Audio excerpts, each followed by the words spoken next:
नमस्कार, बहुत स्वागत है आपका। आप देख रहे हैं सबसे बड़ा अखाड़ा। मैं हूं आपके साथ शिल्पा तोमर। देश की आजादी में बड़ी भूमिका निभाने वाले महाराजा सुहेलदेव की जयंती पर उत्तर प्रदेश सरकार ने बड़ा सम्मान दिया।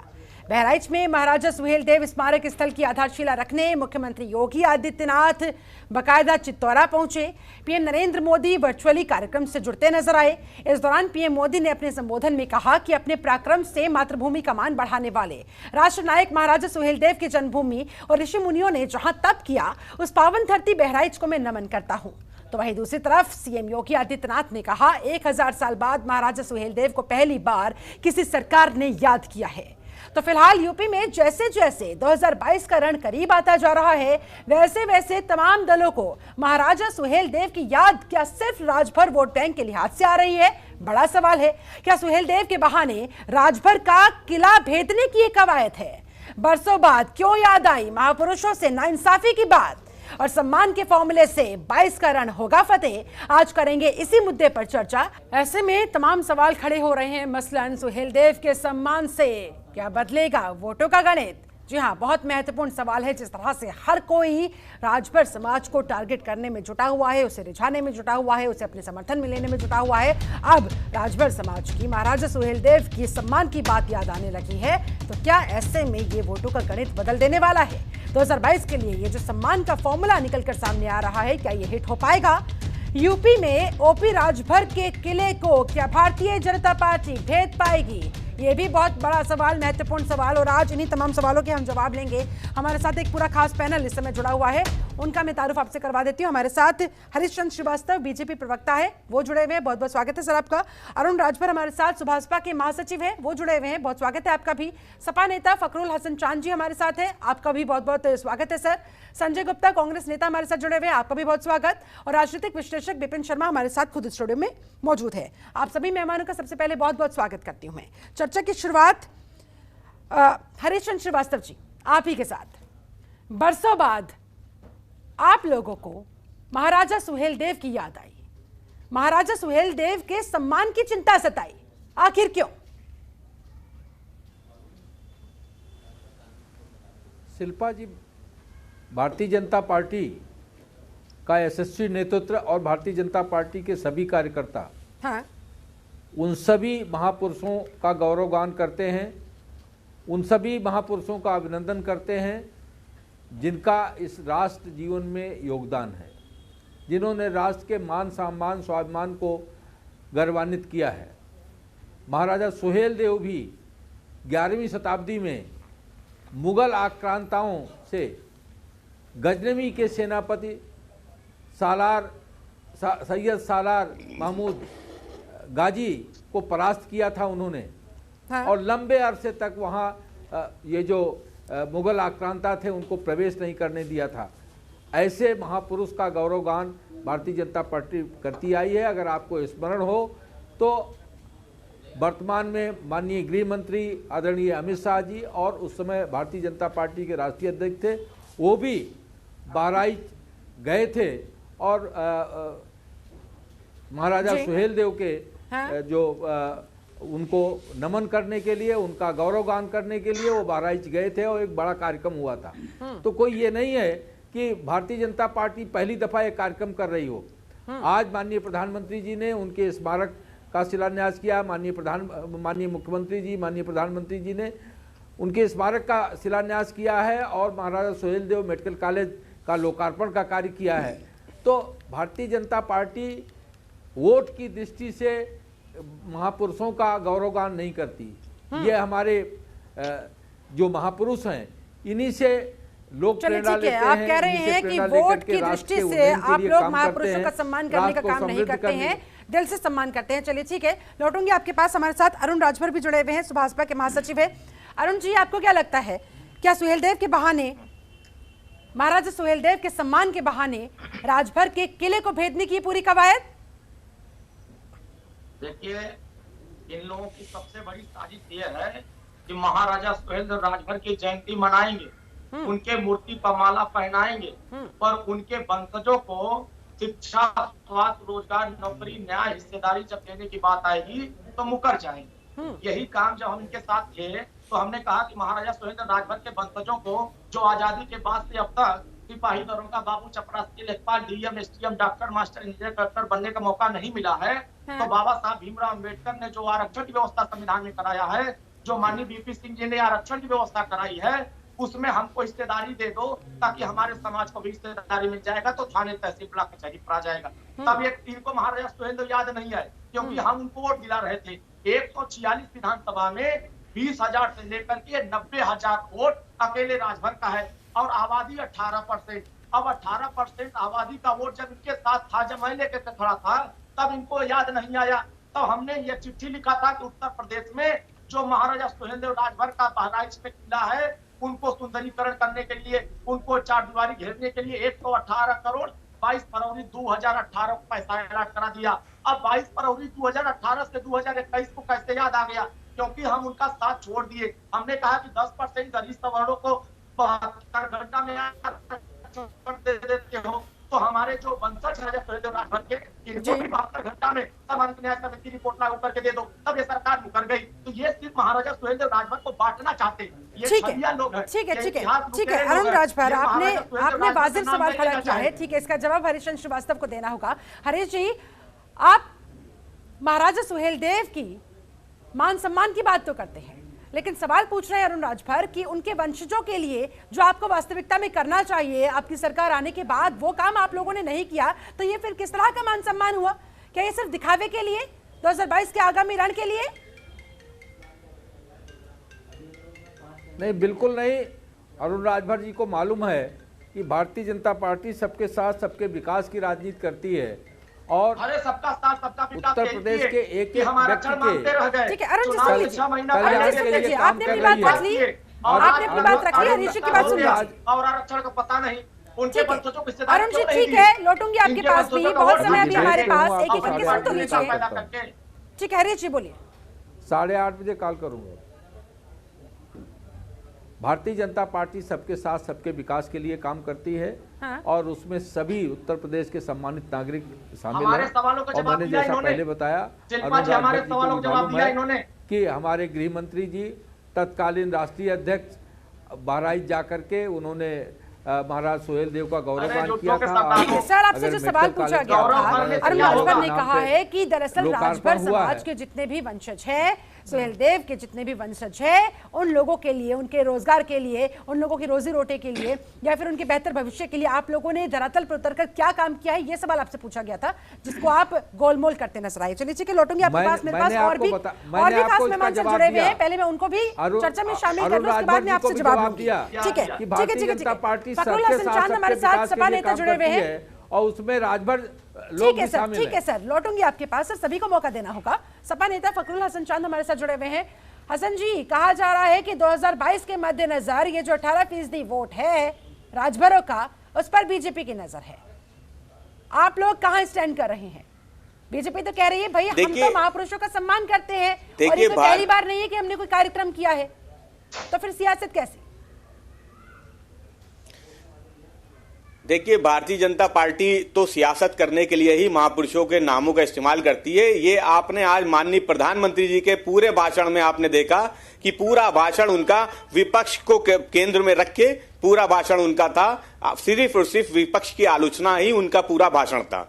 तो ये जो लोग कहते हैं कि ये महापुरुषों के नाम पे राजनीति नहीं करते, तो बताए ना कि 7 साल से 6 साल से केंद्र में सरकार थी, तब ही इनको ये महापुरुष क्यों नहीं याद आए? 4 साल से उत्तर प्रदेश में सरकार है, तब क्यों नहीं याद आए? आज इनको इसलिए याद आए क्योंकि 2022 का चुनाव बहुत नजदीक है, और उत्तर प्रदेश में आम जनता के लिए, चाहे नौजवान हो, किसान हो, चाहे किसी भी जात के लिए, किसी भी धर्म के लिए, किसी के लिए उत्तर प्रदेश की सरकार ने कोई काम नहीं किया है। आज ये अपने आप को धर्म, जात और महापुरुषों के पीछे छुपा के ये वोट पाना चाहते हैं, ये चुनाव जीतना चाहते हैं। इसलिए आज इनको महाराजा सुहेलदेव राजभर याद आए हैं, लेकिन ये उनका पूरा नाम लेने से भी घबराते हैं। इस तरीके की मानसिकता के लोग भारतीय जनता पार्टी वाले लोग हैं। ये महापुरुषों का पूरा नाम लेने से भी घबराते हैं, लेकिन उनके नाम पे ये राजनीति करते हैं, उनके नाम पे ये वोट लेना चाहते हैं, ये मुद्दों की राजनीति नहीं करना चाहते, ये मुद्दों से भागना चाहते हैं। इस तरीके से, इसलिए इस तरीके की राजनीति कर रहे हैं। ठीक है, संजय गुप्ता, आपका ओपनिंग कमेंट, आपकी प्रतिक्रिया क्या लग रहा है? अचानक से महाराजा सुहेलदेव की याद क्यों आने लगी है? देखिए, मैं कहना चाहता हूँ, ये भारतीय जनता पार्टी जो है इस देश के अंदर अपने आप में एक प्रयोगशाला है, आरएसएस की प्रयोगशाला। और इस आरएसएस की प्रयोगशाला के अंदर आप देखिए, भी हम बात कर रहे थे, हमारे राजभर साहब भी बात कर रहे थे, बता रहे थे, आरक्षण की बात कर रहे थे। अरे भाई, इनके जो संचालक हैं अनंत हेगड़े जी हैं, बहुत से उन्होंने कहा है कि इस देश के अंदर जो आरक्षण है वो गलत है, और जो भीमराव अम्बेडकर साहब ने आरक्षण दिया इस देश को और जिसको लगातार कांग्रेस की सरकारों ने चलाया, इन्होंने कहा कि वो आरक्षण वहां पर नहीं होना चाहिए था। आज मैं सुन रहा था प्रधानमंत्री साहब को, बड़ी बड़ी बातें की, उन्होंने बताया, सरदार वल्लभ भाई पटेल साहब का जिक्र किया। आज वो बताना भूल जाते हैं कि सरदार वल्लभ भाई पटेल कोई भारतीय जनता पार्टी या आरएसएस के नेता नहीं थे, वो भारतीय राष्ट्रीय कांग्रेस के राष्ट्रीय अध्यक्ष रहे हैं। और उन्होंने सन 48 के अंदर इस देश के अंदर आरएसएस को इस लायक नहीं समझा कि वो काम करनी चाहिए और उसको बैन किया, उसकी नीतियों का विरोध किया। और मगर वोट लेने के लिए वो जरा भी गुरेज नहीं करते हैं, वो जिन लोगों ने इनको बैन किया उनका ही नाम लेते हैं। अरे भैया, अगर आप करना ही चाहते हैं, प्रधानमंत्री साहब या आरएसएस के लोग अगर मुझे सुन रहे हैं, अगर आप करना चाहते हैं तारीफ तो कीजिए, गौर से कीजिए, सावरकर की, जिन लोगों ने माफी मांगी, अंग्रेजों से काम किया। और मैं कहना चाहता हूं, काले अंग्रेजों का रूप में आपको पहचाना जाता है। आपने चाटुकारिता की हमेशा अंग्रेजों की। सन 42 में किस तरह से आपके नेताओं ने बंगाल के अंदर समर्थन दिया अंग्रेजी शासन को, जब पूरा देश भारत छोड़ो आंदोलन की बात कर रहा था, आप उनके तलवे चाट रहे थे। तो मैं बताना चाहता हूं किस तरह का आपका चरित्र है, जो नेता आपके पर हम बात करें। मैं चाहूंगी कि आप अपने उसी मुद्दे के इर्द गिर्द रखिए। आपने भाषण सुना है? आपने प्रधानमंत्री साहब का भाषण सुना है कि नहीं सुना? आज बिल्कुल आपने प्रधानमंत्री साहब का भाषण सुना होगा। मैं उसी पे चर्चा कर रहा हूँ, उसी पे हम डिबेट में आए हैं, ठीक है, उसी पे बात कर रहा हूँ, उसी में मैं आगे बढ़ के कहना चाहता हूँ कि ये वो लोग हैं जब विदेश में जाते हैं तो महात्मा गांधी की तारीफ करते हैं, और देश के अंदर होते हैं तो गौरसे के ग्वालियर में मंदिर बनाते हैं। इन्हीं की सांसद है साध्वी प्रज्ञा, जो कि देश के अंदर आतंकवादी के रूप में पहचानी जाती है, उन पे मुकदमे, बम बनाना जानती हैं। तो क्या इस विषय पे बात ना करें? चलिए ठीक है, लौटूंगी आपके पास। ठीक है। हरीश श्रीवास्तव हमारे साथ बीजेपी प्रवक्ता लगातार बने हुए हैं, उनसे जवाब लेंगे, लेकिन उससे पहले राजनीतिक विश्लेषक विपिन शर्मा भी हमारे साथ स्टूडियो में मौजूद है। विपिन जी, ये सुहेलदेव का इतिहास आखिर अब अचानक से क्यों खंगाला जाने लगा है? इसके पीछे का क्या मकसद नजर आ रहा है? देखिए, एक बात समझनी पड़ेगी, एक बात को आप नकार नहीं सकते कि यहाँ पर कुछ जो महापुरुष हैं उनको जो उनका सही मामले में उनके साथ जो इंसाफ होना चाहिए था वो नहीं हुआ। ये बड़ा दुर्भाग्यपूर्ण है, चिंता का भी विषय है, लेकिन देर आए दुरुस्त आए। कोई भी सरकार करे, कोई भी प्रधानमंत्री करे, देखिए यहाँ पर मुद्दा यह है कि अगर आप किसी महापुरुष को अगर याद करते हैं या उनको श्रद्धांजलि देते हैं या उनके नाम पे अगर कुछ विकास के कार्यों का शिलान्यास करते हैं तो उसका स्वागत होना चाहिए, राजनीति क्या। लेकिन सिक्के का दूसरा पहलू यह भी है, मैं संजय गुप्ता जी की एक बात से जरूर इत्तेफाक रखूंगा कि यहां पर क्योंकि राजनीति का भी मुद्दा है, यहां पर चुनावों को भी मद्देनजर रखते कई शिलान्यास होते हैं, आधारशिला रखी जाती है, कई आपकी जो परियोजनाएं हैं, तो यहां पर आप उस बात को भी नकार नहीं सकते। लेकिन यहां पर मैंने क्यों बोला देर आए दुरुस्त आए, क्योंकि आप अगर बात करें नेताजी सुभाष चंद्र की, BR अम्बेडकर साहब की बात करें, सरदार वल्लभ भाई पटेल की बात करें, और यहां पर आज अगर आप प्रधानमंत्री के भाषण की बात करें, खासतौर पर एक बात कि उन्होंने जब बात बोला कि इनजस्टिस हुआ है, न्याय नहीं हो सका कई महापुरुषों के साथ, और यहाँ पर हिस्ट्री जो इतिहास जो लिखा गया था और कैसे टेम्परिंग हुई, तो वो सारी बातें वो अपनी जगह बात दुरुस्त है कि अगर उन्होंने एक पहलू लिया, यहाँ पर देश के प्रधानमंत्री हैं तो हर किसी को हक है, यहाँ पर एक आम आदमी को हक है अपने विचार रखने का। तो अगर प्रधानमंत्री कुछ बात बोलना चाह रहे हैं देशवासियों के साथ, और अगर कुछ एक नए कुछ लेकिन इसकी टाइमिंग को लेकर टाइमिंग तो मैंने बोला उस बात को कि चुनावों को 2022 का चुनाव है। और देखिए, एक बात अपनी जगह बिल्कुल सच है कि एक लेजेंडरी स्टेटस है। अगर आप महाराजा सुहेलदेव की बात करें, उनका एक लेजेंडरी स्टेटस है। वो अलग बात है कि उनको इतिहास के पन्नों में जो जगह मिलनी चाहिए थी वो उनको नहीं मिली। लेकिन यहां पर आप अवध की बात करें, तेराई की बात करें, पूर्वांचल की बात करें, तो यहां पर उनका लोहा माना जाता है। लोग उनको सही मामले में याद करते हैं, और उनका जो एक आइकॉनिक स्टेटस है वो लोग सब उसको भली भांति समझते हैं और मानते हैं। लेकिन यहां पर यह भी समझना पड़ेगा कि अब विकास की आप राजभर समाज को आप अगर उनके बीच जा रहे हैं तो यहां पर उनका क्या विकास होता है, ये देखने लायक बात होगी कि यहां पर आप उनको कैसे आप उनकी रिप्रेजेंटेशन करते हैं, उनको आगे कैसे उनका उद्धार करते हैं, वो देखने वाली बात होगी। वो अगर कोई ये सुनिश्चित करे कि यहां पर राजभर जो समाज है, आप महज उनको एक वोट बैंक की तरह से ना देखें कि कोई भी राजनीतिक दल हो। यहां पर उस राजनीति से ऊपर उठकर ये देखना पड़ेगा कि आप किसी भी समाज में जाते हैं, उनके बीच अपने कुछ शिलान्यास करते हैं नए परियोजनाओं की, बैंक से ऊपर किसी दृष्टि से इन लोगों को देखा ही नहीं जाता है और शायद यही वजह है। ये भी एक कड़वा सच है, बिल्कुल कड़वा सच है। चलिए ठीक है, हरीशचंद्र श्रीवास्तव जी जवाब दीजिए, क्या बीजेपी को इस बात की चिंता सता रही है कि राजभर वोट बैंक कहीं आप लोगों के हाथ से फिसल ना जाए? 2017 में सुभाषपा जिस तरह से 4 सीटों के साथ आप लोगों के साथ खड़ी थी, लेकिन 2019 में सीटों के बंटवारे के मुद्दे पर फिर वो लोग सेपरेट आउट हो गए, उन लोगों ने आपका साथ छोड़ दिया। अब आपको क्या यही विकल्प नजर आ रहा है कि चलिए सम्मान के जरिए ही सही राजभर वोट बैंक पर निशाना साधा जा सके? शिल्पा जी, मैंने पहले ही कहा कि भारतीय जनता पार्टी महापुरुषों को जात पात के खांचे में डाल के नहीं देखती है। और जो संजय गुप्ता ने क्या कहा, मैं उनकी बात सुन नहीं पाया। देखिए, कांग्रेस पार्टी को तो नेहरू परिवार के अलावा इस देश में कोई महापुरुष नज़र ही नहीं आया। अगर वो करते रहे, आज भारतीय जनता पार्टी ने महाराज सुहेल देव के लिए स्मारक की आधारशिला माननीय प्रधानमंत्री जी ने रखी और एक मेडिकल कॉलेज का जिसका लोकार्पण किया, कोई आज 22 में नहीं बन के तैयार हो गया। पिछले 4 साल से लगातार वो बन रहा था, अब वो बन के तैयार हुआ तो उसका लोकार्पण हुआ। तो ये कहना कि 22 के चुनाव की दृष्टि से 21 में ये हो रहा है, ये निहायत गलत बात है। भाजपा की सरकार जो महानायकों का, महापुरुषों का सम्मान भी करती है और उनको इतिहास में स्थान मिले, उनका जो त्याग तपस्या है उनको वो संदेश देश के जन जन के लोगों तक जाए। ये भी एक महत्वपूर्ण विषय है कि जिन महापुरुषों का हम गौरवगान करते हैं उनके बारे में समाज के लोगों को जानकारी होती है। लेकिन सवाल अब आप पर यही तो उठ रहा है कि महाराजा सुहेल देव जैसे महापुरुष की याद आप लोगों को इतने बरसों बाद क्यों आई और वो भी 2022 से पहले कैसे आ गई? क्योंकि अब ओम प्रकाश राजभर भी आप लोगों के साथ नहीं है, इसलिए तो सवाल खड़ा हो रहा है। चलिए ठीक है, आऊंगी आपके पास। संजय गुप्ता जी कुछ कहना चाह रहे हैं, इसके अलावा अरुण राजभर ने भी हाथ खड़ा किया था, लेकिन पहले संजय जी आपका नंबर, क्योंकि उसके बाद मुझे ब्रेक भी लेना है। ब्रेक के लौटने के बाद फिर अरुण राजभर जी। नहीं, जवाब सुन लीजिए। मैंने आपको पहले भी बताया था कि आदरणीय अमित शाह जी बहराइच गए थे। चलिए ठीक है, ठीक है। महाराज सुहेल देव के गौरवगान के लिए। ठीक है, संजय जी का भी सवाल सुनिए। पहले ये मेडिकल कॉलेज की, चलिए ठीक है, आपका कहना है कि कोई पहली दफा नहीं है, पहले से आप लोग इस पर काम करते आए हैं। चलिए ठीक है, संजय जी का सवाल भी सुन लीजिए। बोलिए संजय जी, जल्दी से सर। जी, मैं हरीश जी से पूछना चाहता हूँ। आपने बहुत अच्छा कार्य किया है। महाराजा सुहेल देव साहब के लिए आपने एक मेडिकल कॉलेज बनाया, उनके नाम का आपने यादगार दिलाई, मैं समझता हूँ। मगर पूछना चाहता हूँ स्पेसिफिकली, आपने एक मैनिफेस्टो जारी किया था यूपी के अंदर, आपने यूपी पे हम बात कर रहे हैं, जरा बता दीजिए क्या यूपी के अंदर राम राज्य आ गया है?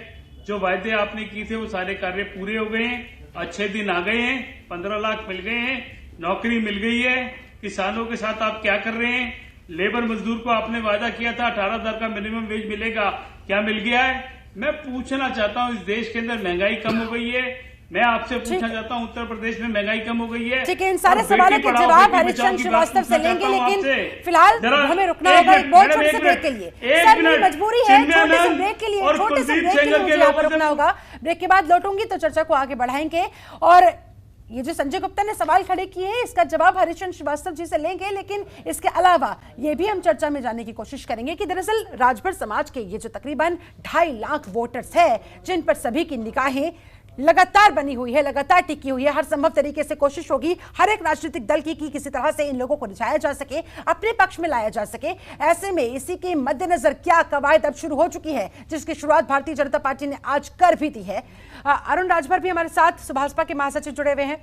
अरुण जी, आपके पास आते हुए ब्रेक पर जाने से पहले आपने हाथ भी खड़ा किया था, आप कुछ पूछना चाह रहे थे शायद, वो भी बताइएगा, साथ ही मेरे सवाल का जवाब भी दीजिएगा कि राजभरों का ये जो 18% वोट बैंक है, ये कितना कारगर वोटों के इस पूरे गणित को, इस पूरे खेल को बिगाड़ने में या बनाने में? देखिए शिल्पा जी, 18% राजभर का वोट और 18% मुसलमान का वोट, और सरकार बनाने के लिए सिर्फ 32% वोट की जरूरत है और हमारे पास 26% वोट हो गया है। अब हम सरकार बनाने के लिए निकल पड़े हैं। अब इनसे मैं कहता हूँ कि 1,77,00,000 गरीब के बच्चे प्राइमरी विद्यालय में पढ़ते हैं। अगर महाराजा सुहेलदेव के वंशजों को ये न्याय देना चाहते हैं तो आज भी उनके वंशज काट पे बैठ के पढ़ रहे हैं। उनको टेबल, बेंच, ब्लैक बोर्ड और अच्छे मास्टर की व्यवस्था तो करा नहीं पाए। इनके वंशजों को नौकरियों में प्रतिनिधित्व दे नहीं पाए। इनके वंशजों को रोजगार दे नहीं पाए। 12 लाख 15 लाख जाते हैं रोजगार। मैं यही से पूछना चाहता हूँ कि महाराजा सुहेलदेव राजभर के वंशजों को कितना नौकरियों में प्रतिनिधित्व दिया है? थाने पर, तहसील पर, ब्लॉक पर, मुख्यालय पर, सचिवालय में कितने अधिकारी इनके कर्मचारी बनाए गए हैं? और दूसरी सवाल, अगर इनके छात्रवृत्ति के अभाव में पढ़ाई नहीं कर पाते इनके वंशज, ये सरकार उनको छात्रवृत्ति भी नहीं देना चाहती है। एक तरफ अनुसूचित जाति जनजाति को 70,000 रुपया देती है बीटेक करने के लिए, और वहीं जब राजभर, चौहान, बिंद, केवट, मल्ला, पाल, प्रजापति, अरकवंशी, बारी, नायक, जब इन बिरादरियों को देना होता है तो इनके पास पैसा खत्म हो जाता है। इनको 2,000, 1,000, 4,000 देते हैं। अगर सामान्य वर्ग को 70,000 देते हैं तो राजभर समाज को भी 70,000 दे, तब मैं मानूं कि महाराजा सुहेलदेव राजभर के वंशज ये उनके रास्ते में ले जाना चाहते हैं। दूसरा सवाल, ये पंडित दीनदयाल उपाध्याय के मेडिकल, जैसे जिस तरीके से स्टेशन का नाम रखे हैं तो पूरा पंडित दीनदयाल उपाध्याय नाम, ये श्यामा प्रसाद मुखर्जी का नाम लेते हैं तो श्यामा प्रसाद मुखर्जी, ये सरदार वल्लभ भाई पटेल का नाम लेते हैं तो पूरा लेते हैं। मैं हरिश्चंद्र श्रीवास्तव पूछना चाहता हूँ, महाराजा सुहेलदेव का कौन जाति के थे? अगर महाराजा सुहेलदेव राजभर गजेटियर ने भी बताया है, कहने में भारतीय जनता पार्टी इतना कतरात हो रही है, ये लुटेरे लोग हैं। जवाब देंगे हरिश्चंद्र श्रीवास्तव कि बीजेपी को किस बात का डर है। चलिए ठीक है, हरीश जी सुन लिया होगा आपने पूरा सवाल जो अरुण राजभर की तरफ से खड़ा किया गया, जवाब दीजिए। देखिए, अरुण राजभर जी फ्रस्ट्रेशन में है और फ्रस्ट्रेशन में आदमी कुछ का कुछ बोलता रहता है। उत्तर प्रदेश का एक एक नागरिक जानता है। अभी जो सवाल जो संजय गुप्ता कह रहे थे, संजय गुप्ता कह रहे थे, मैं इन सब लोगों की बात का जवाब देता हूँ। देखिए, जो गरीबों को आवास मिला, जो गरीबों के जिनके घर पे लाइट नहीं थी उनको निःशुल्क बिजली कनेक्शन मिले, किसानों को किसान सम्मान निधि मिले, ये सारा कार्य, ये जो निःशुल्क 5 लाख रुपए की चिकित्सा गरीब परिवार के लोगों को मिल रही है, यही उन लोगों के लिए राम राज्य आया। उन लोगों के लिए राम राज्य आया जिनको ये सहूलियतें मिली। उन गरीब परिवारों के लिए ये राम राज्य आया। और जो लोग आरोप लगाते हैं वो आरोप केवल राजनीतिक मोटिव से लगाते हैं। विपक्ष के लोग भी जब अलग मिलते हैं तो आप अरुण राजभर को कह रहे हैं कि वो फ्रस्ट्रेशन में बात कर रहे हैं, लेकिन वो तो कॉन्फिडेंस के साथ कहते नजर आ रहे हैं कि भैया हमारे पास तो 18 राजभरों का और 18% मुसलमानों का वोट है, आप लोगों को चिंता करनी चाहिए। नहीं, ये तो देखिए, ये तो जो है अरुण राजभर जी जो कह रहे हैं 22 का चुनाव आएगा, सबको अपनी अपनी ताकत मालूम हो जाएगी। जनता जनार्दन बताती रहती है, सबका औकात और सबकी क्षमता और सबकी ताकत को जनता जनार्दन मोहर लगाती है। वो बताती है कि इसके पास क्या है। तो भारतीय जनता पार्टी जात के अलग अलग खांचे में कि राजभर है, ये पासी है, ये इस खांचे में नहीं, सबके लिए जो काम करती है, जो लोक कल्याणकारी योजनाएं हैं, मैं चुनौती के साथ कह सकता हूं। तो फिर असंतुष्टि नजर क्यों आती है तमाम वर्गों के बीच में? इसका जवाब शायद आपके पास नहीं होगा। चलिए ठीक है, सपा नेता फखरुल हसन चांद भी हमारे साथ है। हसन जी, 2022 के लिए सम्मान का ये जो फॉर्मूला निकल कर सामने आया है वो किस हद तक हिट हो पाएगा? ये जो लोग आरोप लगाते हैं, चलिए ठीक है, का सम्मान नहीं कर पाते। देखिए भारतीय जनता पार्टी के हमारे प्रवक्ता जो बोल रहे हैं श्रीवास्तव जी, लेकिन इन्होंने कभी नहीं महाराज सुहेलदेव को सम्मान किया होगा। अच्छा ठीक है, हसन जी बोलिए। पूरा नाम ले ले, ये महाराजा सुहेलदेव राजभर बोल दे, मैं इनका इंतजार कर रहा हूं कि ये कब बोलेंगे। हम सम्मान की बात कर रहे हैं, ये पूरा नाम लेने से घबरा रहे हैं, ये क्या सम्मान करेंगे? भारतीय जनता पार्टी के लोग जो ये कहते हैं कि हम जात और धर्म की राजनीति नहीं करते, ये भूल जाते हैं कि देश के प्रधानमंत्री पूरे देश में घूम घूम के कह रहे थे कि मैं पिछड़े वर्ग से आता हूं, मैं आपका पिछड़ा भाई हूं। ये भूल जाते हैं कि प्रधानमंत्री जी नारे लगा लगा के अपने आप को पिछड़ा साबित करने में लगे हुए थे। ये बात करते हैं कि जात और धर्म और की राजनीति नहीं करते हैं। ये ये भारतीय जनता पार्टी के लोग ये आज भागना चाहते हैं महंगाई से, ये पेट्रोल से, डीजल से, रसोई गैस से, ये किसानों के मुद्दों से, नौजवानों के मुद्दों से, ये सब मुद्दों से भागना चाहते हैं। इसलिए ये दूसरों मुद्दों की तरफ हम लोगों को, हम जो जनता है उसका ध्यान आकर्षित करना चाहते हैं। ये जो मुद्दों की राजनीति है उससे दूर जाना चाहते हैं, इसलिए ये जात और धर्म की राजनीति को बीच में लेके आते हैं। हम कहना चाहते हैं कि भारतीय जनता पार्टी, आप बताओ ना कि आपने 4 सालों में क्या किया है, आपने नौजवानों के लिए क्या किया, गरीबों के लिए क्या किया, किसानों के लिए क्या किया। आज हम क्या देख रहे हैं कि विपक्ष के लोग जब आवाज उठाते हैं, कोई कहता है कि दाल में पानी मिला है तो उसको उस पे मुकदमे हो जाते हैं। कोई पत्रकार अपनी पत्रकारिता करता है, अगर सरकार को आईना दिखाता है तो उस पे मुकदमे हो जाते हैं। कोरोना काल में अगर आदमी, कोई जनता जो अस्त्र थी, अस्पतालों में इलाज नहीं मिल रहा था, उस पे सवाल किया तो पत्रकार जेल चले गए। आज अगर कोई आंदोलन करता है तो उसको आंदोलन जीवी कहा जाता है। ये भारतीय जनता पार्टी है, ये मुद्दों की राजनीति नहीं करती, ये नहीं बताती कि काला धन कब आएगा, ये नहीं बताती कि 2 करोड़ रोजगार ये कब देंगे। हम इन सपनों की राजनीति से जनता को ये सपने दिखाना चाहते हैं। ये सपनों वाली सरकार है। हम इनकी हकीकत 2022 में जनता इनको दिखाएगी और ये सत्ता से दूर हो जाएंगे। ये भारतीय जनता पार्टी जान ले। वोटों का गणित कितना बदल पाएगा। और ये जो तमाम पॉइंट्स फखरुल हसन चांद ने रेस किए हैं, वाकई में ये भी गौर करने वाले हैं कि इन तमाम विकास के मुद्दों पर बात होनी चाहिए। सम्मान का फॉर्मूला कहीं इन पर भारी ना पड़ जाए। देखिए, एक कड़वा सच तो यह है कि जैसे बोला जाता है कि कहीं पे निगाहें कहीं पे निशाना। हाँ। और यहां पर कोई भी राजनीतिक दल अछूता नहीं है इस चीज से कि वो चुनावों को मद्देनजर रखते हुए वोट बैंक की राजनीति करते हैं। तो क्या इसको कोई नकारेगा क्या? आप खुद बोलिए। तो लेकिन यहां पर दूसरी बात, पहलू यह भी है जो समझना पड़ेगा कि अगर आप विकास की बात होनी क्या चाहिए, विकास की बात होनी चाहिए कि आप जनता जो बढ़ चढ़ के लोकतंत्र के महापर्व जिनको चुनाव कहते हैं उसमें जब अपनी हिस्सेदारी निभाती है, और तो वहां पर क्या होता है, अपेक्षा क्या करी जाती है अच्छे दिनों की कि विकास होगा। तो यहां पर विकास का तो अगर कुछ कार्य हो रहे हैं, उनके शिलान्यास हो रहा है, लोकार्पण हो रहा है, तो उसका तो स्वागत होना चाहिए। उसमें किस तरह की राजनीति और सम्मान की बात है। लेकिन मैं क्योंकि याद दिलाना चाहूंगा, क्योंकि अभी हसन साहब ने बोला, उन्होंने अपने विचार रखे, कुछ बातों से मैं इत्तेफाक रखता हूं। हाँ। लेकिन साथ साथ मैं यादें ताजा भी कराना चाहता हूं कि सरकार की तरफ से ही पहल हुई थी कि जब उन्होंने बात कराई थी कि भाई हम मदरसों को भी हाईटेक करेंगे, मेन स्ट्रीम में लेके आएंगे, एक हाथ में कुरान एक हाथ में कंप्यूटर। तो कितनी अच्छी बात है, कितनी अच्छी सोच है। यहां पर यह समझना पड़ेगा कि तमाम आप आस्था कुंज की बात करते हैं, रिलीजियस टूरिज्म को प्रमोट करने की बात करते हैं, मेडिकल टूरिज्म को प्रमोट करने की बात करते हैं। प्रधानमंत्री की अगर बात करें, उन्होंने स्टैच्यू ऑफ यूनिटी की बात करी। तो अगर इससे आपके रेवेन्यू बढ़ता है तो आपकी अर्थव्यवस्था को क्या फर्क नहीं आएगा उसमें? तो ये तो एक अच्छी बात है। लेकिन यहां पर दूसरा सच ये भी है कि अगर राजभर समाज से जो इनके जो प्रवक्ता बैठे हैं, वो अगर ये सवाल उठा रहे हैं कि हमारा क्या विकास हुआ, कि महज राजनीति हो रही है। कोई भी राजनीतिक दल जब बात करते हैं, चुनावों को मद्देनजर रखते हैं, तो वो उनकी बात दुरुस्त है। मैं उनके साथ इत्तेफाक रखता हूं, क्योंकि यहां पर यह भी समझना पड़ेगा कि किसी सदी में, एक मिनट मैं एक बात बोलना चाहूंगा, 11वीं सदी के वो महापुरुष थे। और आज हम 21वीं सदी में जब बैठे हैं, तो सही मामले में कितना राजभर समाज का विकास हुआ, ये सार्वजनिक करना पड़ेगा कि कितना विकास हुआ, वो मेन स्ट्रीम में कितने आए। तो ये बिल्कुल एक सवाल बिल्कुल जायज है। मैं उनके साथ, अरुण भाई के साथ बिल्कुल इत्तेफाक रखूंगा। लेकिन यहां पर हर चीज में हम राजनीतिक चश्मे से देखें, सियासी चश्मे से देखें, वो भी सही नहीं होगा, क्योंकि सिक्के के दोनों पहलू होते हैं। आपको दोनों को मद्देनजर रखना पड़ेगा।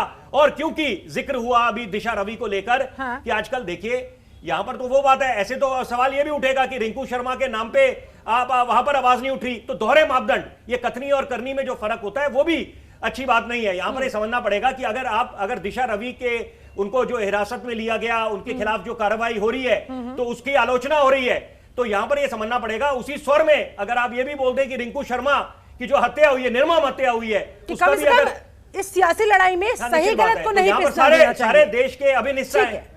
चलिए ठीक है। हरीश श्रीवास्तव, क्या बीजेपी की तरफ से सम्मान कार्यक्रम के जरिए ये खुली चुनौती सुभाषपा को, ओम प्रकाश राजभर को, कि देखिए आपके बिना भी हम राजभर वोटर्स पर कब्जा जमा सकते हैं, क्योंकि पूर्वांचल में बहुत बड़ा वर्चस्व माना जाता है राजभरों का। क्या ये खुली चुनौती सुभाषपा के लिए? क्योंकि सुभाषपा जिस तरह से ओवैसी के साथ मिलकर ओम प्रकाश राजभर ने खुला ऐलान कर दिया था, और अभी अभी अरुण राजभर ने भी कहा 18% राजभर वोट, 18% मुसलमानों के वोट, इन्हें तो चिंता है ही नहीं। देखिए, 18% और 22% मत की बात नहीं है, और न भारतीय जनता पार्टी अपना कोई कार्यक्रम सुबह सपा को या कांग्रेस को या सपा को निगाह या बसपा को लक्ष्य करके नहीं बनाती। समाज भारतीय जनता पार्टी अपने नीतियों, कार्यक्रमों, अपने नेतृत्व के मार्गदर्शन में काम करती है। जो भारतीय जनता पार्टी के कार्यक्रम हैं उनको लेकर के जनता के बीच जाती है, उन पे काम करती है और सबके साथ, सबके विकास, सबके विश्वास की राजनीति करती है। टुकड़े टुकड़े में हम समाज को नहीं देखते। लेकिन सबका विश्वास आप लोगों के साथ दिखाई कहाँ दे रहा है? समाज का विकास कितना हुआ? सुभाषिता कभी आप ही के तो साथ थी, लेकिन विश्वास वो कंटिन्यू रह नहीं पाया। नहीं, देखिए वो थे, लेकिन उन्होंने गठबंधन धर्म का निरंतर उल्लंघन करते रहे। गठबंधन धर्म का आप सरकार में थे और सरकार में रहते आप आलोचना करते रहे। आप फोरम पे करिए, लेकिन आप मीडिया में सरकार की आलोचना करेंगे तो आप अपने कैबिनेट दायित्व का निर्वहन नहीं कर रहे। ठीक है। और भारतीय जनता पार्टी आम जन के विश्वास और भरोसे पे काम करती है। किसी व्यक्ति विशेष से, किसी संगठन विशेष के भरोसे को लेकर काम नहीं करती। हमको जनता जनार्दन के लिए काम करना है, उनके की जो लोक कल्याणकारी नीतियां हैं उसको लेके काम करना है। तो हमारा फोकस, हमारी सरकार का फोकस, हमारी पार्टी का फोकस उसको लेके रहता है और उसमें सभी शामिल हैं। उसमें कोई एक जाति, वर्ग, समुदाय या वर्ग विशेष नहीं शामिल है। ठीक है, सबको हम साथ लेके चलते हैं और सबके लिए कल्याणकारी योजनाएं और कार्यक्रम बनाते हैं। ठीक है, अरुण राजभर बोलिए जी। 100 रुपए डीजल पेट्रोल कर तो दिया है आपने जनता के लिए, सबका काम किया है आपने, पूरे देश का काम कर दिया आपने। महाराजा सुहेलदेव राजभर के सपने को साकार कर रहे हैं। मैं इनको बता दूं कि उत्तर प्रदेश में 18% जो राजभर है, हाँ? अभी आवास का पात्रता सूची में नाम नहीं हो पाया है। इनको पेंशन नहीं मिल पाता है। इनको आज तक शौचालय जो आपका बन के आता है वो गिरने के कगार पर हो गया है, उसमें भी घोटाला हो गया है। इन समाज को न शिक्षा देने के तैयार है, न रोजगार देने के तैयार है, न नौकरी देने के तैयार है। इनके समाज को खाली वोट लेने के लिए गिराक लगाए हुए। मैं तो ये पूछना चाहता हूँ कि आखिर इनके पूर्वजों को ये हिस्सेदारी क्यों नहीं देना चाहते? सामाजिक न्याय समिति की रिपोर्ट में शिल्पा जी आपको बता दूं, मुझे समय दीजिएगा। हाँ, सामाजिक न्याय समिति की रिपोर्ट जो समाज के उपेक्षित वर्ग थे, जो राजभर थे, चौहान थे, पाल थे, प्रजापति थे, अकबरजीत थे, बिहार थे, रजवाट थे, निषाद थे, कश्यप थे, कहां थे, ऐसे जो पिछड़े वर्ग थे जिनके समाज की भागीदारी नहीं हो पाती थी, वो राजभर सामाजिक न्याय समिति की रिपोर्ट लागू करा करके उनकी हिस्सेदारी करना चाहते थे। 7%, 9% के सबसे करा। हम लोग हमारे साथ डिबेट में बैठे थे, हमारे जो प्रवक्ता साहब बैठे, ये कह रहे थे कि 9-6 महीना पहले लोकसभा में कर देंगे। आज 4.5 साल लगभग होने करार पर है और अभी तक सामाजिक न्याय समिति की लड़ाई पता नहीं चल रही है कहाँ गया। खाली ये जवाब पर कहते हैं और इसके अधिकार पर ताला लगाने का काम करते हैं। अगर ये वास्तव में महाराजा सुहेलदेव राजभर के आदर्श को मानते हैं, हाँ? तो उनके वंशजों को भी हक, अधिकार, मान सम्मान, उनके भी बच्चों को शिक्षा, स्वास्थ्य, नौकरी। ठीक है, जवाब दीजिए हरिचंद्र श्रीवास्तव, क्या अपनी इन्हीं तमाम नाकामियों को छिपाने के लिए इस तरह से बड़े बड़े कार्यक्रम आप लोगों की तरफ से आयोजित किए जा रहे हैं ताकि जनता का ध्यान उस तरफ लगे ही ना? हेलो शिल्पा जी, पहली बात तो मैं ये बता दूं कि कोई भी महापुरुष जाति, वर्ग और परिवार के लिए काम नहीं करता, वो पूरे समाज और देश को ध्यान में रख के काम करता है। भारतीय जनता पार्टी किसी भी महापुरुष को जाति, वर्ग के खांचे में नहीं देखती कि हम महाराज सुहेलदेव को सुहेलदेव राजभर कहें। वो राष्ट्र के नायक हैं, महापुरुष हैं, हम उनका गौरवगान उस रूप में करते हैं। और सभी जो किसी भी जाति वर्ग में कोई जन्म लिया कोई महापुरुष हो, महापुरुष होता है, राष्ट्रनायक होता है। तो ये जो सोच है, एक संकीर्ण सोच है कि उनको हम जाति वर्ग के खांचे में डाल के देखें कि सुहेलदेव राजभर उनको कहें। इस तरह की सोच कुछ संकीर्ण सोच के लोगों की हो सकती है। भारतीय जनता पार्टी सभी महापुरुषों का, सभी राष्ट्र नायकों का गौरवगान करती है और उनको नमन करती है और उनके संदेशों को जन जन तक लेकर जाती है ताकि लोग उनसे प्रेरणा प्राप्त कर सके। चलिए ठीक है विपिन जी, महापुरुषों को जिस तरह से एक तरीके से जाति धर्मों में बांधने का काम होता है, ठीक है अरुण जी आऊंगी आपके पास भी। विपिन जी, मेरा सवाल आपसे यही, जिस तरह से महापुरुषों को जातियों में, धर्मों के अंदर बांधने का जो काम किया जाता है, कहीं ना कहीं चीजें सीमित कर दी जाती है, जबकि ऐसा नहीं होना चाहिए, क्योंकि जहां से ये चीजें शुरू होती है वहीं से फिर सियासत भी हावी हो जाती है। बिल्कुल, ये देखिए, ये भी एक कड़वा सच है कि आप इनको आप ये नहीं बोल सकते कि नेताजी सुभाष चंद्र बोस केवल एक समाज के तबके के नेता थे या उन्हीं वहीं पूजनीय थे। यहाँ वो तो पूरे देश के लिए गौरव की बात है। जब आप नेताजी सुभाष चंद्र की बात करें या सरदार वल्लभ भाई पटेल जी की बात करें या बी आर अम्बेडकर साहब की बात करें, तो यहाँ पर ये कहना कि सिर्फ एक विशेष समुदाय, विशेष समाज के लोगों के लिए वो आदरणीय थे, पूजनीय थे, तो ये गलत होगा, ये दुर्भाग्यपूर्ण बात है। और आप उसको उनको सीमित करके रख दें, मतलब आप इसका मतलब ये दर्शाना चाहते हैं कि उनका कद आप नीचे कर रहे हैं, तो ये गलत होगा बिल्कुल। ये पूरे भारत के लिए ये गौरव के प्रतीक थे और आइकॉनिक स्टेटस है इन सबका, जो भी ये महापुरुष थे। और ये खासतौर पे अगर हम बात करें कि अब देर आए दुरुस्त आए, अगर आप महाराजा इनकी बात चल रही है कि अभी अगर इनको अब सुहेल देव जी को अगर सम्मान मिल रहा है और जिसमें काफी विलंब हुआ, तो वो उसमें मुझे लगता नहीं कि सुबह का भूला अगर शाम को लौट जाए तो उसको भूला कहेंगे। ठीक है, फिर देर आए दुरुस्त आए। यहाँ पर अगर 11वीं सदी के महापुरुष को पार्टी को बरसों बाद भी याद आ गई तो कम से कम याद तो आई। संजय गुप्ता, हम तो उसका स्वागत करना चाहते हैं। अगर भारतीय जनता पार्टी ने ये कार्य किया है, हम लोग उसका स्वागत करना चाहेंगे। भारतीय जनता पार्टी अगर किसी भी महापुरुष का यदि अगर उनके नाम से कार्य करती है, मगर मैं पूछना चाहता हूँ कि क्यों वो नाम जब रखती है तो भूल जाती है, सावरकर के नाम से क्यों नहीं रखती है? मैं पूछना चाहता हूँ नथुराम गौडसे के नाम से क्यों नहीं रखना चाहती है? मैं पूछना चाहता हूँ कुलदीप सेंगर के नाम से क्यों नहीं रखना चाहती है? उनके विधायक हैं, चिन्मयानंद है, साध्वी प्रज्ञा, इनके नाम भूल जाते हैं जो भारतीय जनता पार्टी के काडर रहे हैं, भारतीय जनता पार्टी के नेता रहे हैं। क्यों ये दूसरे समाज के लोगों को या दूसरे वर्ग को, मैं भैया अभी विपिन भाई बात कर रहे थे, याद दिला देता हूँ, जरूर एक पूरे देश की धरोहर है नेताजी सुभाष चंद्र बोस, पर हम भूल जाते हैं कि वो भारतीय राष्ट्रीय कांग्रेस के राष्ट्रीय अध्यक्ष रहे।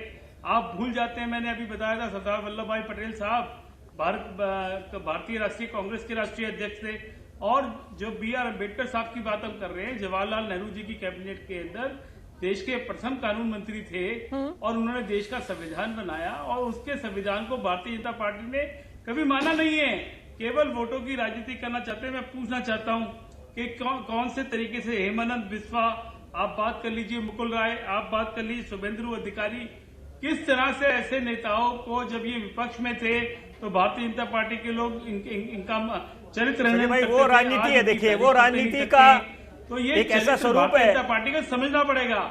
ये यहाँ पर सब देखिए कोई भी अछूता नहीं है इससे। विपिन जी, मैं यही आपसे जानना चाह रही हूँ, आरोप हर कोई लगा देता है, राजनीति करने का आरोप हर कोई एक दूसरे पर लगा देता है, लेकिन अपनी गिरबान में झांकने के लिए कोई तैयार नहीं होता। देखिए मैं आपसे कहना की बात का उत्तर देना चाहूंगा संजय भाई, आप सबसे बड़े, मैं आपको एक बहुत सम्मानित, बहुत वरिष्ठ जा सकती है, आप कांग्रेस के प्रवक्ता हैं संजय भाई। संजय भाई बस 30 सेकंड में चाहूंगा। नहीं, आप सुनिए ना विपिन जी, सुनिए 2 मिनट आप। नहीं 1 मिनट रुकिए आप, पहले मैं अपनी बात पूरी कर लूं। सुनिए, आप केवल एक महिमा मंडन करना चाहते हैं, हम उसकी तारीफ करेंगे। जो भारतीय जनता पार्टी ने कदम उठाया उसकी हम तारीफ करते हैं, मगर ये आरक्षण को खत्म करने की बात किसने की? देश के झंडे के 50 सालों तक अपने कार्यालय पर नहीं फहराया ये लोग कौन है? ये जानना पड़ेगा, ये पहचानना पड़ेगा। फाइनल कमेंट लेना चाहूंगी आपका, शुरुआत विपिन शर्मा के साथ जल्दी से। संजय भाई अब मेरी भी सुन लीजिए, और बंगाल में भी मिलेगी क्या? आपने मुझे रोका, मैं रुक गया, मेरी बात सुन लीजिए शांतिपूर्वक।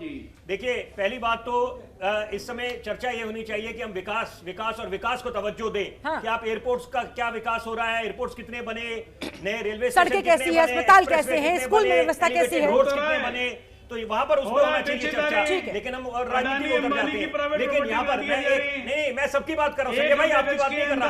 आप पहले देखिए ये कैसे चर्चा सार्थक हो गया मेरी, आप कैसे बोला नहीं। मैं एक बात जरूर बोलना चाहूंगा कि आपने जैसे बोला, भाजपा, 1 मिनट सुन लीजिए, आपने जैसे बात करी कि देखिए भाजपा में क्या होता है कि वहां पर नथुराम गौडसे को माना जाता है। अगर वहां पर इक्का दुक्का कुछ लोग बोलते हैं तो उससे आप पूरे भाजपा को नहीं बोल सकते कि वो नथुराम गौडसे की पूजा करते हैं या उनको व्यक्तिगत लाइन अलग होती है, पार्टी लाइन अलग होती है। चलिए सर, मेरे पास समय की कमी है, मेरे पास समय की कमी है। अरुण राजभर, लीजिए, किसान अरुण आंदोलन में सर जल्दी से, अगर एक आध आपको खालिस्तान के पोस्टर दिखे उससे आप पूरे किसान भाइयों पे नहीं चलिए ठीक है। अरुण राजभर जल्दी से आपके पास आपका क्लोजिंग कमेंट, क्या लगता है आपको राजभर वोट बैंक क्या साधा जा सकेगा इस पूरी कवायद के जरिए? अरुण राजभर फाइनल कमेंट जल्दी से सर। जब चुका है जी, तो भारतीय समाज पार्टी के राष्ट्रीय अध्यक्ष माननीय ओम प्रकाश राजभर के नेतृत्व में 18 साल उनके संघर्ष और उनके त्याग की ही देन है कि हम इनकी सत्ता के लालच के साथ नहीं खड़े थे। हमने कहा कि हमारे समाज को शिक्षा जो हमारे समाज को नौकरी दो, हमारे समाज को थाने, तहसील, ब्लॉक, कचहरी, मुख्यालय पर इनको भी अधिकारी कर्मचारी बनाओ, हमारे समाज को भी आवास केंद्र, शौचालय, नाली, खरंजा बनवाओ। ठीक है, तब जाकर असल सम्मान हो पाएगा। चलिए ठीक है, ठीक है। फखरुल हसन चांद, जल्दी से आपका फाइनल कमेंट सर। ये जयंती मनाएंगे लेकिन महाराजा सुहेलदेव का पूरा नाम नहीं ले पाएंगे। ठीक है, इस नाते अब गांव में आने लायक ठीक है सर, आपकी बात हो गई है। जल्दी से फखरुल हसन चांद, मेरे पास समय की कमी है।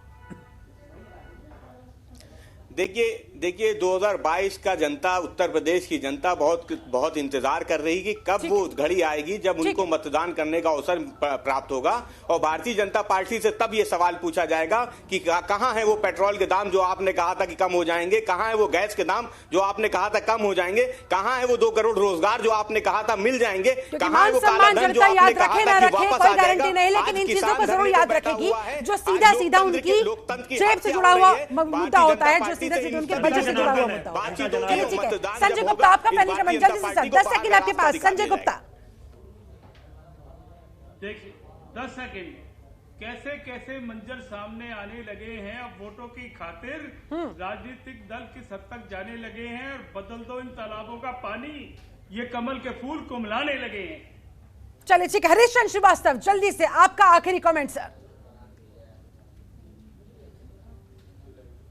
भारतीय जनता पार्टी महापुरुषों का गौरवगान करती है और सभी दल के लोगों से मैं कहूंगा कि महापुरुषों का सम्मान करें, महापुरुषों का गौरवगान करें, महापुरुषों की जो प्रेरणाएं हैं, जो संदेश है, उस पर अमल करने की कोशिश करें।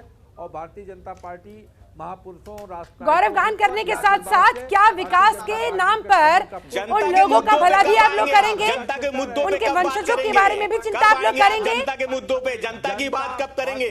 या महापुरुषों की बात करते रहेंगे? गरीब नौजवान किसान सड़क पे मौजूद है, उसकी बात कब करेंगे आप? चलिए ठीक है, देश की जनता किस पार्टी के साथ खड़ी है, किसके साथ नहीं, ये तो आगामी वक्त ही बता पाएगा। चलिए, आप सभी मेहमानों का बहुत बहुत शुक्रिया मेरे साथ इस खास चर्चा में जुड़ने के लिए। बहुत बहुत धन्यवाद आप सभी का। तो फिलहाल तो चर्चा लगातार इस बात की कर्म है कि ये जो सुभाषपा का या फिर यूं कहा जा रहा है कि राजभर का 18% वोट बैंक है, हर कोई इसे साधने में लगा हुआ है। अब ओम प्रकाश राजभर जो सबसे प्रमुख चेहरा है राजभरों के वोट बैंक का, वो ओवैसी के साथ मिलकर यहां पर भारतीय जनता पार्टी को चैलेंज करते हुए, तो भाई उल्टा अब भारतीय जनता पार्टी ने ये स्ट्रेटेजी अपनाई है कि भैया चलिए सम्मान समारोह के जरिए ही सही राजभरों को अपने पक्ष में लाया जा सके, दिखाया जा सके कि देखिए हम आपके मान सम्मान के लिए कितने चिंतित हैं, आपके विकास के लिए कितने चिंतित हैं, आप हमारे पास आए, आपका विकास हम करेंगे। लेकिन ये जनता है, ये सब जानती है किस पार्टी के खाने की दांत कैसे हैं, दिखाने की दांत कैसे हैं, ये जनता से कुछ भी नहीं छिपा हुआ है। ऐसे में आप लोगों को ही अपने आगे आने वाले भविष्य के बारे में सोचना होगा, अपने भले बुरे के बारे में सोचना होगा, उसके आधार पर अपना फैसला लेना होगा। और जिस भी पार्टी के साथ आप जाना चाहे, आप बिल्कुल स्वतंत्र है जाने के लिए, लेकिन सोचकर समझकर ही कोई भी फैसला लीजिएगा। चलिए, इसी के साथ मेरे साथ इस खास चर्चा में जुड़ने के लिए आप सभी का बहुत बहुत शुक्रिया। आप बने रहे जनतंत्र टीवी के साथ। नमस्कार। खबरों के निष्पक्ष विश्लेषण के लिए सब्सक्राइब करें Jantantra TV and press the bell icon. Never miss any update.